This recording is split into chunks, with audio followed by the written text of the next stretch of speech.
Well, hello again folks, and welcome to episode 11 of Baking Bad.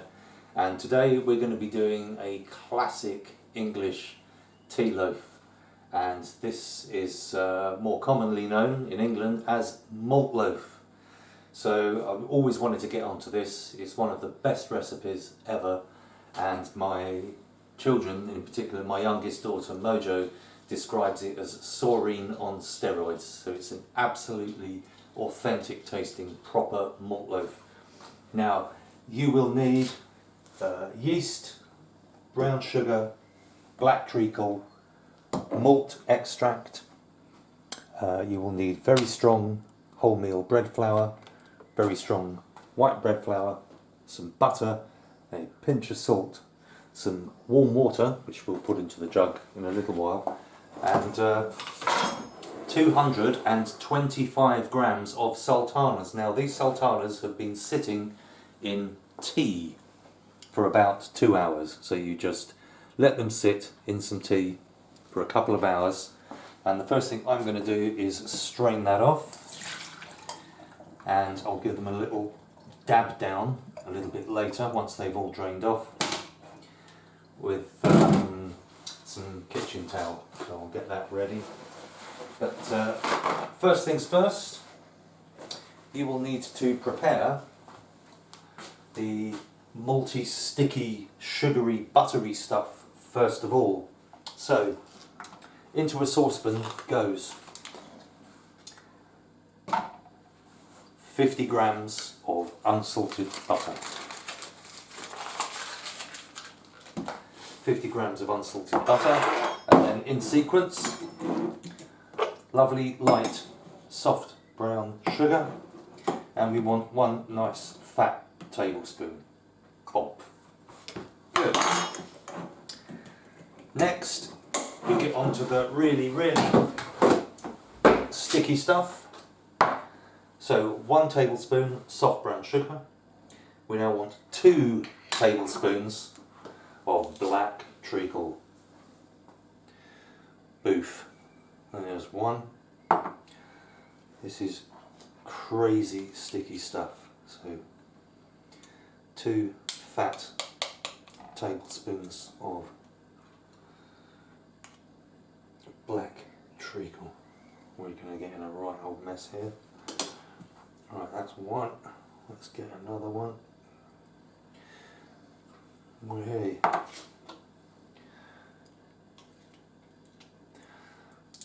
And the black treacle obviously gives the malt loaf its kind of classic rich sugary flavour.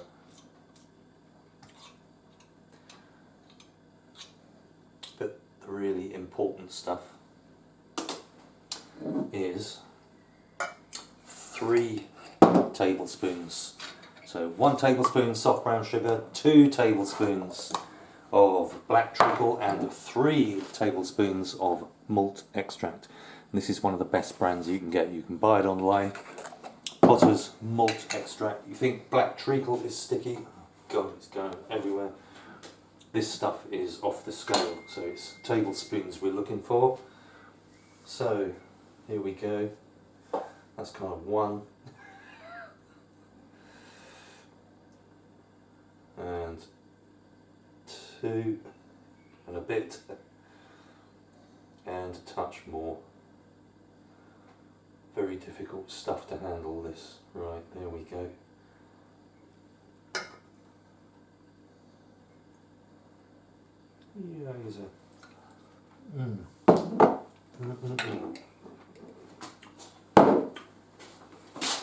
Right. Onto a low heat, and we're just going to melt that all up, dissolve the sugar, melt the butter into the pan and get it all nice and loose. So black treacle and malt, liquid malt extract. Okay, let's get that onto a slightly hotter bring. Get this all happening a little bit quicker. And And then we're going to prepare our flours in the bowl. So you've got 350 grams of strong white bread flour, 100 grams of very strong wholemeal flour. Then we'll put the sultanas in, 250 millilitres of warm water with 14 grams of yeast in there. So that's starting to loosen up. And when this is all melted and the sugar has dissolved, we will leave it to cool while we prepare the dry ingredients. And I shall dab down the sultanas. And this will make 2 1-pound loaves. You can halve all the ingredients if you just want to make the one. But again, it also freezes really well. Nice high sugar content. And you will need 2 1-pound loaf tins, and you grease them with butter. You don't have to line them with parchment, you just grease them with butter. And then we'll be ready to go. This is almost melted.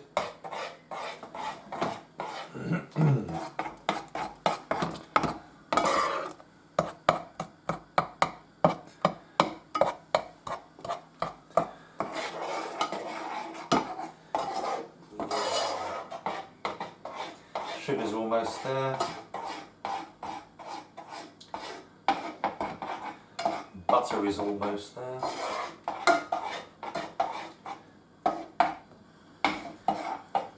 Just press that heat up for a bit and then turn it off. And the residual heat in the pan will continue to melt the butter, which it's doing now. What a mess.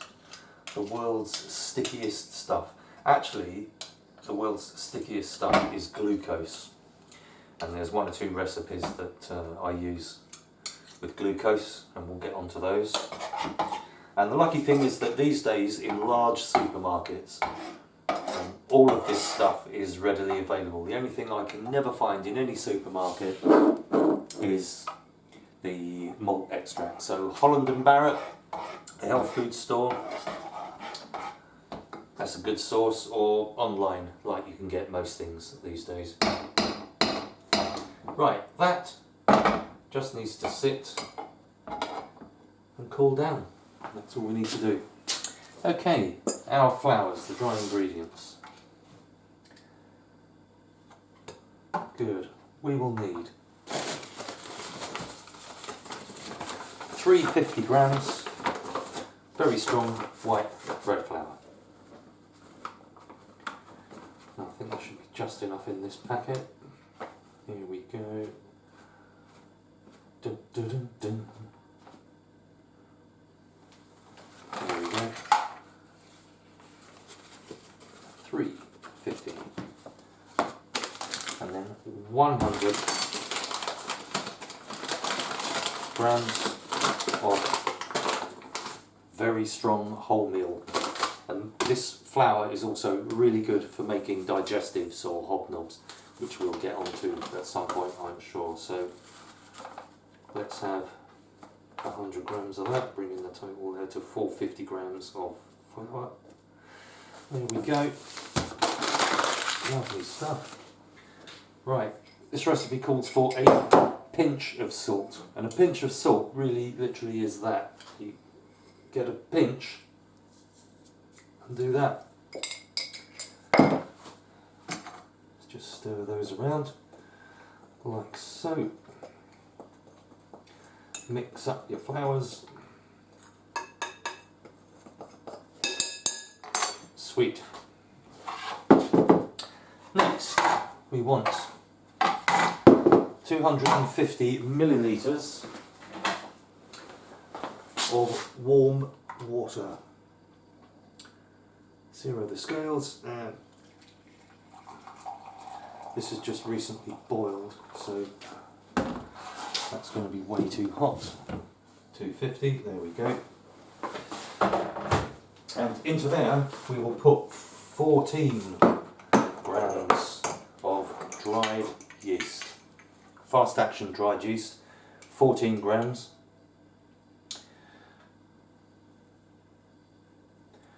6, 11, 13, 14 grams of dried yeast. Okie doke. And where's the whisk?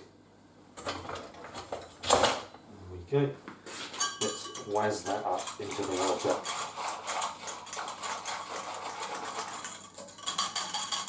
Good.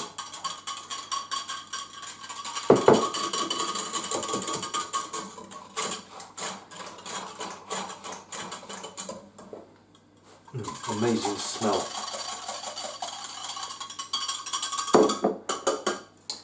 Right, let's get our sultanas.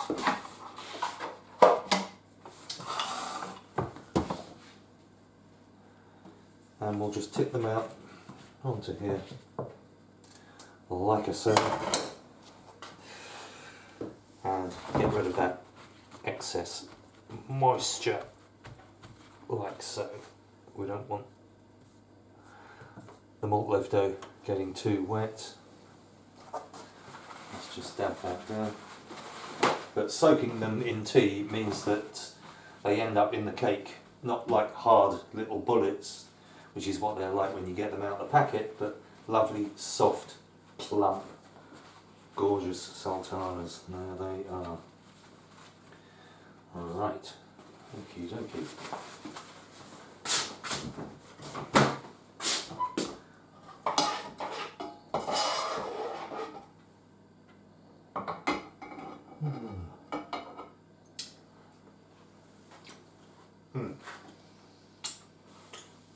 That treacle malt butter tastes like malt loaf straight away. So that is really fantastic. It just needs to cool down a little bit. So I'm just going to wait 5 minutes for that to cool down just a little bit more. It's just a little too on top and might hurt the yeast. So see you in 5. Okay, right, the sugar, treacle and malt mixture has cooled down. We're now going to get our sultanas. Oh, great. I've been waiting for my first disaster in the Baking Bad kitchen, and there it was. It's only a minor disaster, mind, so let's just pop those in there. And let's quickly, I'll tell you what, just be easier to flop them in like so. To get your sultanas in, get your sugar syrup in. Using a soft spatula like this is a great way to completely clean out the pan of the sugar syrup. There's a lot of it, in it goes.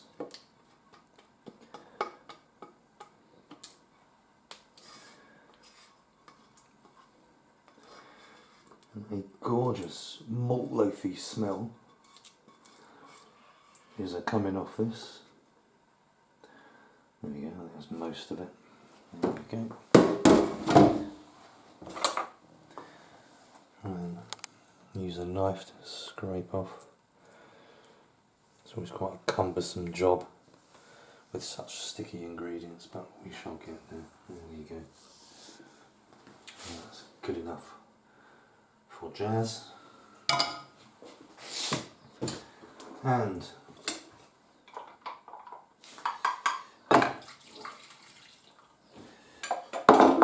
pour in of the liquid with the yeast and the water, and now we are going to stir it all up.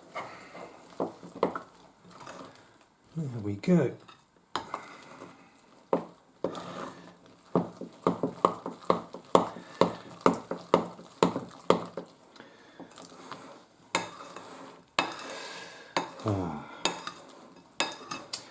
Now you can't really knead this mixture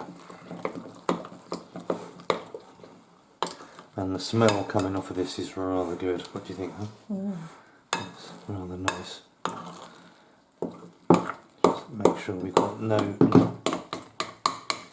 dry flour going on the bottom.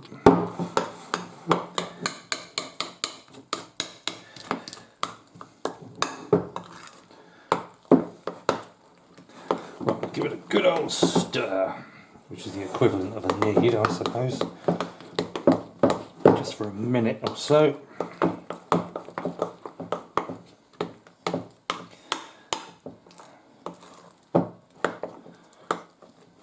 Beautiful. Okay, where's that knife? Let's just grab that. Okay, we now need to divide equally this mixture. Let's see if the pans actually weigh the same. Okie doke. 190.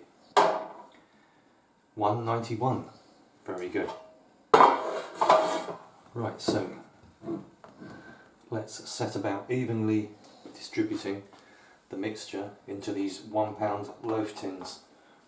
Now, these have been heavily greased. 3,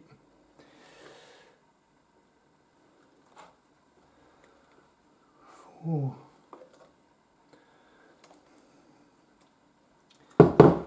5.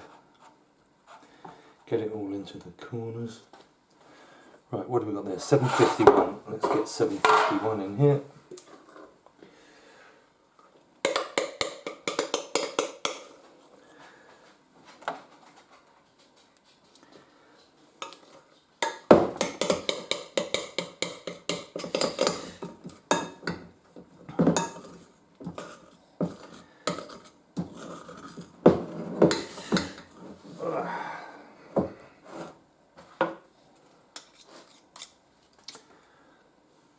Yeah, 845, let's just borrow a touch from there. 866, 845, 851, yeah, let's just not get too crazy about it. 852 and 861. Yep, he's up to his old tricks again. 856. 856. There you go. That's the way I like to roll. Brilliant. Just squish that into the corners. Beautiful. Okay. Right. Finally,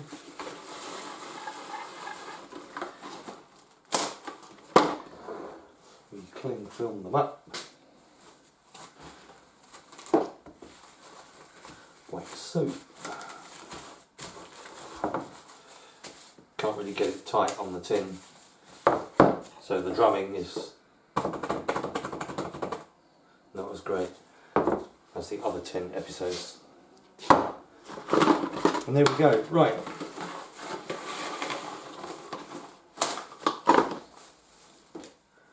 There we go.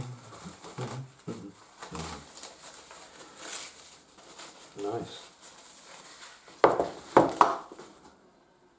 2 hours, maybe even longer for this. There's a very slow rise for this stuff, but it will eventually get to almost the top of the tin, and then we shall whack it into the oven. And it's about 190 centigrade. So there you go. See you in 2 hours and we'll get baking. Well, hello again. It's 2 hours and 15 minutes since we left these to prove, and as you can see, our malt loaves have now risen, like I said, to nearly the top.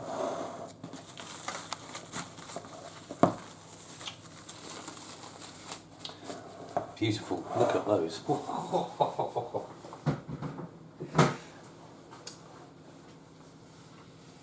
Okay, we are going to whack those straight into the oven for 30 to 40 minutes.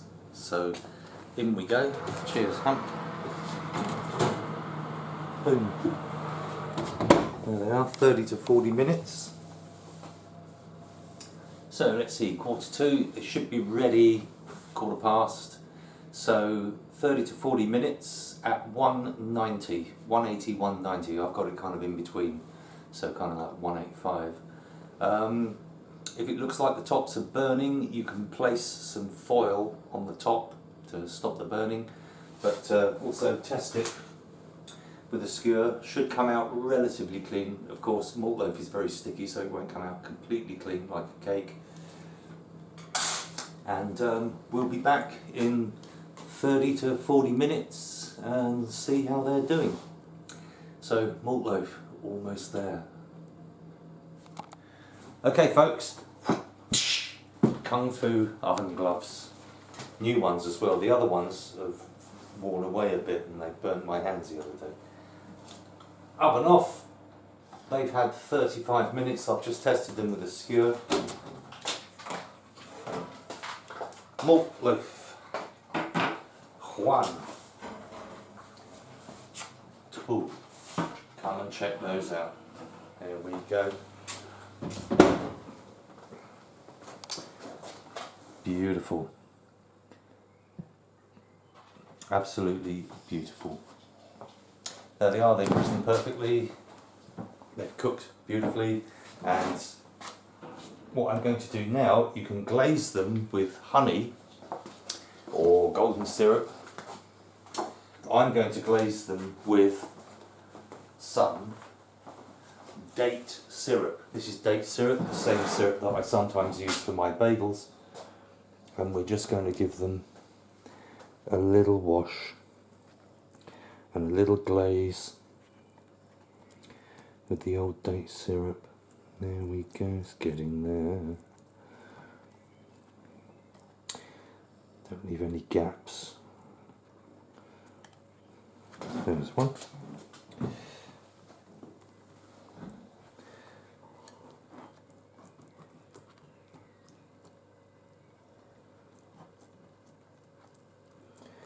Oh yes. You can do this with a bit of warm honey, although you don't really need to warm the honey. It'll get warm straight away as soon as it hits the hot loaf. There we go, a little bit of glaze. And that's date syrup.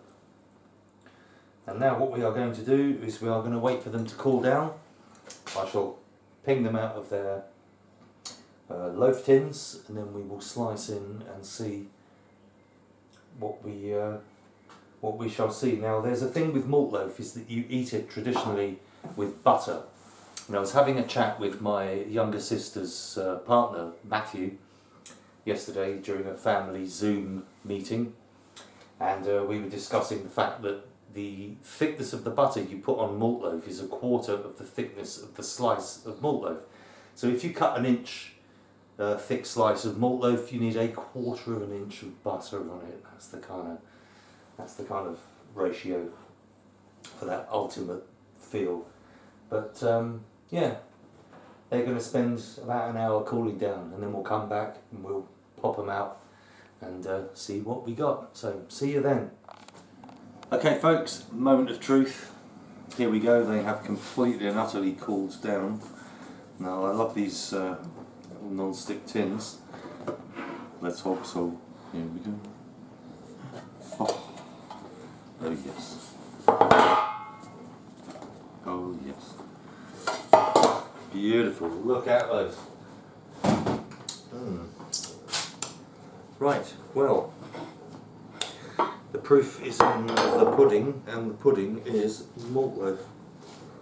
It should be unctuous and sticky. Here it goes. Oh dear.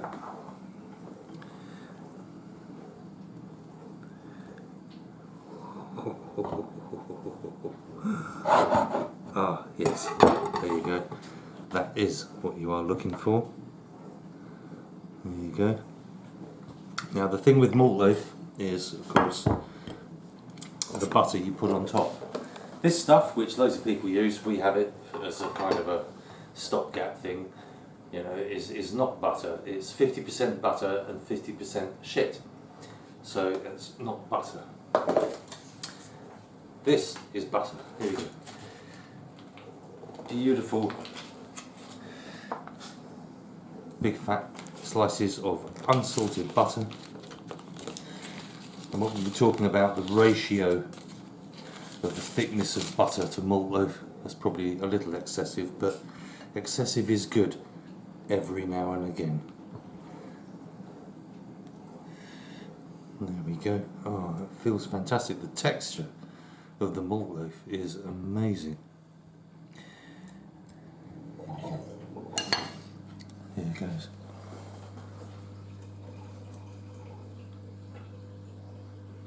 That is it. I'll have a bite of it. Make sure it's full of butter. Yeah, it's really soft. That's delicious. Oh. Wow. Yeah, wow. There you go. It's quite tangy, isn't it? It's nice. Oh, good God. Those sultanas are good. Soaked in tea for 2 hours makes them beautiful and soft and plump.